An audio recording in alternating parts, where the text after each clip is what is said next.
ముందుకేద్దాం. స్టేషన్లో ఫుటేజ్ లేదంటున్నారు. కొన్ని విజయవాడ నగరంలోని బస్టాండు, విజయవాడ నగరంలోని రైల్వే స్టేషన్లు, విజయవాడ నగరంలోని రోడ్ జంక్షన్స్, విజయవాడ నగరంలోని పబ్లిక్ ప్లేసులు, వీటిలో ఉన్న వీడియో ఫుటేజ్ ఏమైంది? వీటిలో ఉన్న కెమెరాల ద్వారా ఈ శవాన్ని, మృతదేహాన్ని ఎక్కడి నుంచి తీసుకెళ్లారు అన్నది కనుక్కోవచ్చు కదా. ఎక్కడికి తీసుకెళ్లారో కనుక్కోవచ్చు కదా. కానీ సిట్ ఈ దిశగా ఎందుకు పనిచేయలేదు అని అడుగుతా ఉన్నా. ఆ మృతదేహాన్ని ఎక్కడికి తీసుకెళ్లారు అనేది ఈ కెమెరాల ద్వారా కూడా కనుక్కోవచ్చు కదా. ఎందుకు సెట్ ఈ దిశగా అడుగులు వేయలేదని అడుగుతా ఉన్నా. మేట్రిక్స్ సిస్టమ్ క్లౌడ్ సర్వర్లలో, ఈ మేట్రిక్స్ సిస్టమ్ క్లౌడ్ సర్వర్లలో 90 రోజుల వరకు ఫుటేజ్ ఉంటుందని తెలిసిన వాటిని సిట్ ఎందుకు స్వాధీనం చేసుకోవడం లేదు అని అడుగుతా ఉన్నా.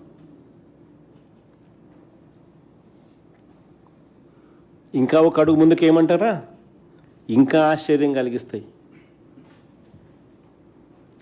సిఐతో పాటు సంబంధిత పోలీస్ బాసులు ఫోన్లు, మెసేజ్లు, కాల్ రికార్డులు, ఎలక్ట్రానిక్ కమ్యూనికేషన్స్ ఇవి పరిశీలించే కార్యక్రమం ఎవరైనా చేయాలనా లేదా? ఎందుకు చేయలేదని అడుగుతా ఉన్నా. ఆశ్చర్యం ఏమిటో తెలుసా? ఆ కానిస్టేబుల్ రిమాండ్ రిపోర్ట్లో వాళ్ళు ఫోన్లు నాగ్పూర్లో అమ్మినారంట.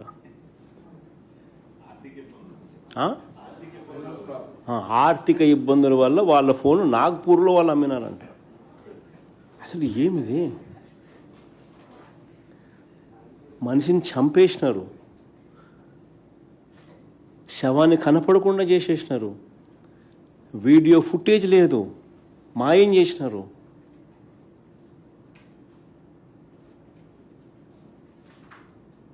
ఫోన్లు నాగపూర్లో అమ్మినారంట. నిజంగా ఈ ఘటన ఎలాంటి ఘటన అంటే నిజంగా ఎంటికలు లేస్తూనే పడతాయి.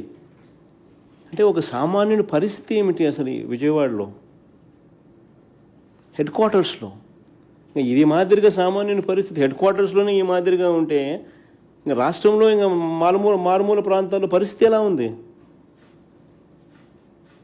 హ్యూమన్ రైట్స్ అనేటికి ఎక్కడన్నా వాల్యూ ఉందా?